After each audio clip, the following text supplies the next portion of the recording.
Ramoji film city ഇപ്പോൾ ഹൈദരാബാദിലെ ഒരു പ്രധാന ആകർഷണ കേന്ദ്രമാണിത്.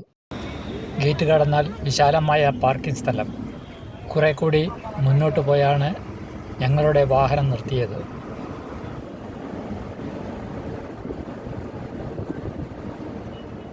ഇത് ഒരു നഗരം പോലെ അനേകം ഏക്കറുകളിലായി വ്യാപിച്ചു കിടക്കുന്നു. വിദ്യാലയങ്ങളിൽ നിന്നുള്ള വലിയൊരു സംഘം തന്നെ ഇതിനകം അവിടെ എത്തിച്ചേർന്നിട്ടുണ്ട്. വളരെ വലിയ ഒരു ആഴ്ത്തിരക്കിലാണ്. കൗണ്ടറുകൾ ധാരാളമുള്ളതുകൊണ്ട് ടിക്കറ്റ് എടുക്കാൻ അധികം കാത്തു നിൽക്കേണ്ടി വന്നില്ല. ടിക്കറ്റ് എടുത്ത് ചെറിയ കവാടത്തിലൂടെ അകത്ത് കടന്നു.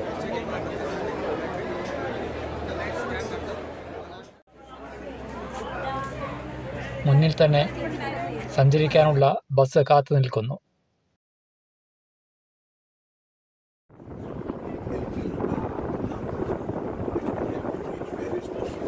മുഗൾ ഗാർഡനും വൃന്ദാവൻ ഗാർഡനും എല്ലാം തന്നെ ഇവിടെ വളരെ ഭംഗിയായി സജ്ജീകരിച്ചിരിക്കുന്നു. നൃത്തരംഗങ്ങൾ ചിത്രീകരിക്കാൻ പുൽത്തകിടികൾ, അവയ്ക്കിടയിലായി നൃത്തരൂപങ്ങളും ജലധാരയും.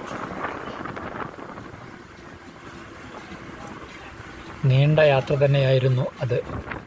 ഇരുവശത്തുമുള്ള കാഴ്ചകൾ തക്ക സമയത്ത് തന്നെ വിശദീകരിക്കുന്നതിനായി ബസ്സിൽ റെക്കോർഡ് ചെയ്ത സംവിധാനവും പ്രവർത്തിക്കുന്നുണ്ട്.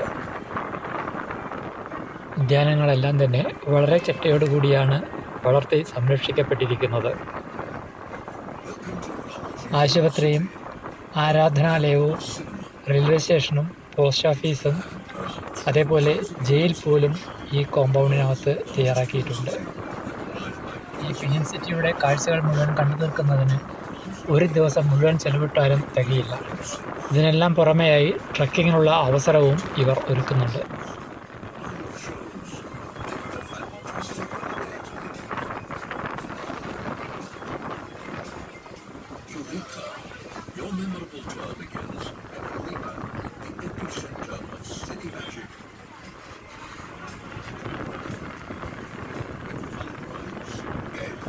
പൗരാണികത മുന്നിട്ട് നിൽക്കുന്ന കൊട്ടാര സദൃശമായ നിർമ്മിതികൾ, ഇവയെല്ലാം തന്നെ ഏതൊരു സംവിധായകനും അവരുടെ ഭാവനയ്ക്കനുസരിച്ച് രൂപമാറ്റം വരുത്തിയെടുക്കാവുന്നതാണ്.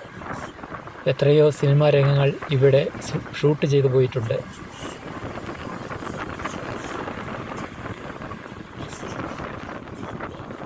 ആദ്യത്തെ സ്റ്റോപ്പിൽ എല്ലാവരും ഇറങ്ങി. പരിസര പ്രദേശത്ത് തന്നെ കാണുന്നതിനായി അനേകം കേന്ദ്രങ്ങൾ ഇവിടെയുണ്ട്. അവയിലെല്ലാം തന്നെ ക്യൂ നിന്നിട്ട് വേണം അകത്ത് പ്രവേശിക്കാൻ. ഒരു വശത്തായി ആദ്യം കണ്ടത് കുട്ടികളുടെ പാർക്കാണ്. എന്നാൽ കുട്ടികളാരും തന്നെ അവിടേക്ക് ഇതുവരെ എത്തിച്ചേർന്നിരുന്നില്ല. ഒരു ഗുഹയ്ക്കുള്ളിലെ മായക്കാഴ്ചകൾ കാണാൻ ആദ്യമായി പ്രവേശിച്ചു. ഇവരുടെ വാഹനത്തിൽ അകത്തേക്ക് കയറി അവർ നമ്മെ കുറേ ദൂരം ചുറ്റി സഞ്ചരിച്ച് തിരികെ എത്തിക്കുന്നു. ലൈറ്റ് ആൻഡ് സൗണ്ട് ഷോ ആണ് ഇതിനകത്ത് പ്രധാനമായി ഉള്ളത്.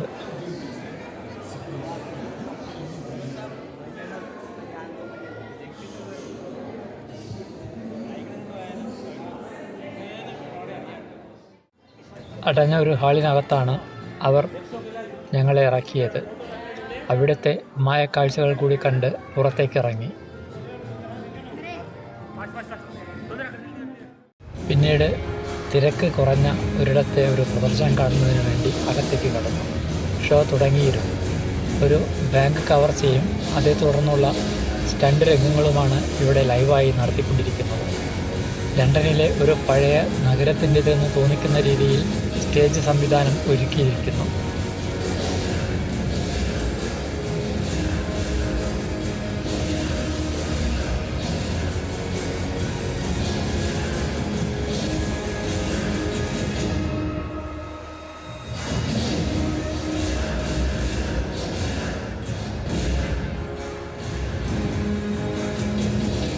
ബഹിരാകാശ യാത്രയുടെ ഒരു ബോർഡ് കണ്ടു.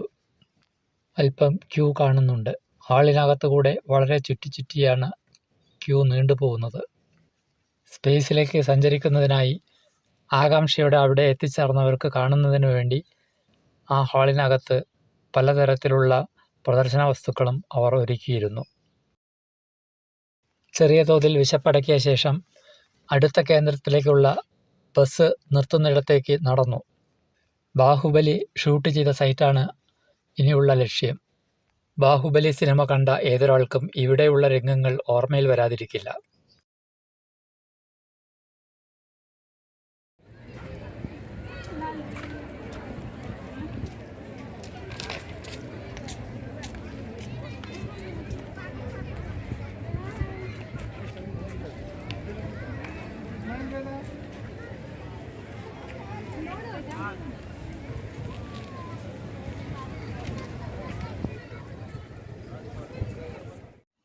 അനേകം കോടികൾ ചെലവിട്ട് നിർമ്മിച്ച എല്ലാ സജ്ജീകരണങ്ങളും പിന്നീട് പ്രദർശന വസ്തുവാക്കി ഇവിടെ നിലനിർത്തിയിരിക്കുകയാണ് ചെയ്തിരിക്കുന്നത്.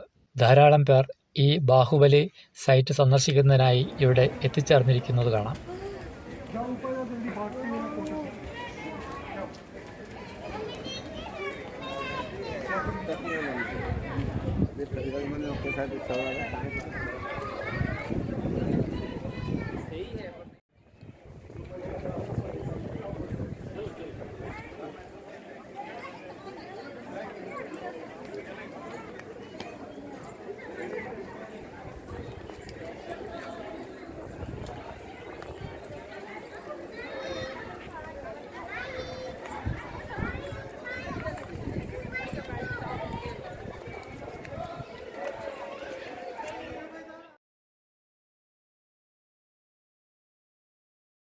വീണ്ടും ബസ്സിൽ കയറിയുള്ള യാത്ര. പുരാണങ്ങളിലെ രാജസദസ്സാണ് ഈ കാണുന്നത്. സദസ്സിൽ ഉപവിഷ്ടരായിരിക്കുന്ന മന്ത്രിമാരെല്ലാം തന്നെ പ്രതിമകളാണ്. അത്യാവശ്യം ചലനശേഷിയും ഇവയ്ക്ക് നൽകിയിട്ടുണ്ട്. ഷൂട്ടിംഗ് സമയത്ത് ഇവയെല്ലാം എടുത്തു മാറ്റുന്നു. പകരം മേക്കപ്പിട്ട് തയ്യാറാക്കിയ മന്ത്രിമാർ സ്ഥാനം പിടിക്കുന്നു. പിന്നെ കുറേ തെരുവീഥികൾ. ഓരോ ഭാഗവും വിവിധ രാജ്യങ്ങളെ പ്രതിനിധീകരിക്കുന്നു. ഈ കെട്ടിടങ്ങളെല്ലാം തന്നെ വ്യാജമാണ്. മുന്നിൽ കാണുന്ന ഭാഗം മാത്രമാണ് ഉള്ളത്. പിൻഭാഗത്തേക്ക് ഒന്നും തന്നെ ഇല്ല. വിശാലമായ ഉദ്യാനം ചുറ്റി നടന്നു കാണുന്നതിനായി ധാരാളമുണ്ട്. അവയിൽ ചില കലാപരിപാടികളും അരങ്ങേറുന്നുണ്ട്.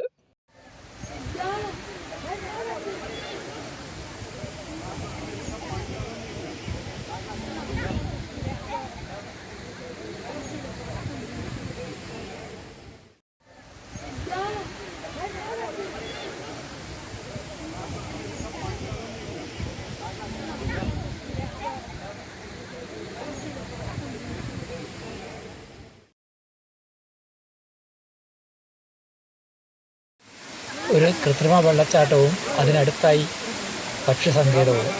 വിവിധ ഇനം പക്ഷികളാണ് ഇവിടെയുള്ളത്.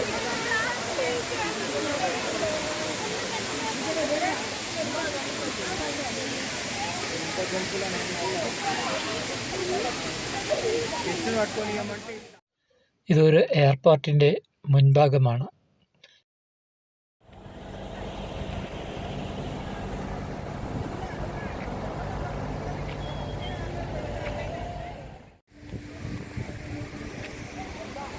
ഈ നടപ്പാതയ്ക്കരികിൽ ഒരു കൃത്രിമ ഗുഹയാണുള്ളത്. ഗുഹയ്ക്കകത്തായി കുറേ കൊത്തുപണികളും ഒരുക്കിയിട്ടുണ്ട്. അവസാനമായി ബോൾസായി സസ്യങ്ങളുടെ ഒരു ഉദ്യാനം വളരെ ഭംഗിയായി ക്രമീകരിച്ചിരിക്കുന്നു. പല ചെടികളും വളരെ ആകർഷകമാണ്.